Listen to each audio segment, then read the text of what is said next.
নমস্কার বন্ধুরা, আপনারা দেখছেন নিউজ এক্সপোজ বাংলা। অন্নপূর্ণা ভান্ডার নিয়ে নতুন একটি আপডেট বেরিয়েছে, জানবো আজকের সম্পূর্ণ ভিডিওতে। অন্নপূর্ণা যোজনা পেতে পরিবারের আয় কত টাকার মধ্যে হতে হবে জানেন তো?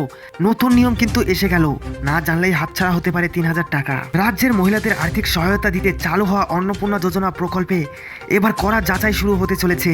নতুন নিয়ম মেনে যোগ্য উপভোক্তাদেরই অনুদান দেওয়ার প্রস্তুতি নিয়েছেন প্রশাসন। প্রকল্পের আওতায় যোগ্য মহিলাদের প্রতি মাসে ৩,০০০ টাকা আর্থিক সহায়তা দিচ্ছে সরকার। তবে নতুন নির্দেশিকা অনুযায়ী নির্দিষ্ট যোগ্যতার শর্ত পূরণ করলেই মিলবে এই সুবিধা। প্রশাসনের তথ্য অনুযায়ী প্রথম দফায় বহু আবেদনকারী টাকা পেলেও বিপুল সংখ্যক আবেদন আন্ডার ইনকোয়ারিতে রাখা হয়েছে। তাদের নথি ও তথ্য পুনরায় যাচাই করা হচ্ছে।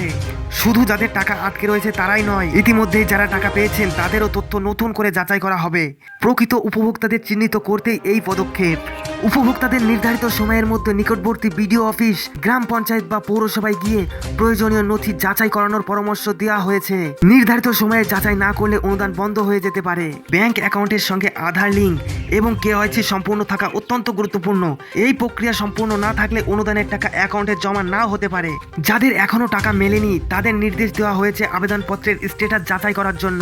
প্রয়োজনে স্থানীয় ব্লক অফিস বা পৌরসভায় যোগাযোগ করে প্রয়োজনীয় নথি আপডেট করতে হবে। এবার নতুন নির্দেশিকায় কি জানিয়েছেন সরকার? নতুন নিয়ম অনুযায়ী অন্নপূর্ণা যোজনার আবেদনকারীর পরিবারের বার্ষিক আয় একটা অঙ্কের মধ্যে থাকতে হবে, নইলে এই ভাতা মিলবে না। কিন্তু সেই টাকার অঙ্ক কত?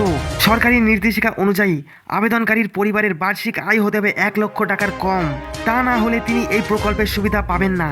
নির্দিষ্ট তথ্য যাচাই করে অযোগ্যদের নাম বাদ দেওয়া হবে।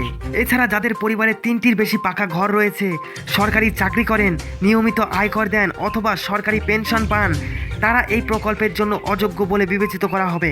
তো বন্ধুরা, এই ছিল অন্নপূর্ণা যোজনার নতুন কিছু আপডেট। আজকের আপডেটটি কেমন লাগলো অবশ্যই কমেন্ট করে জানাবেন। এই ধরনের প্রকল্প বা সরকারি তথ্য সবার আগে জানতে নিউজ এক্সপোজ বাংলা চ্যানেলটি অবশ্যই সাবস্ক্রাইব করুন। আজকের মতো ভাই, দেখা হবে নতুন কোনো আপডেট নিয়ে।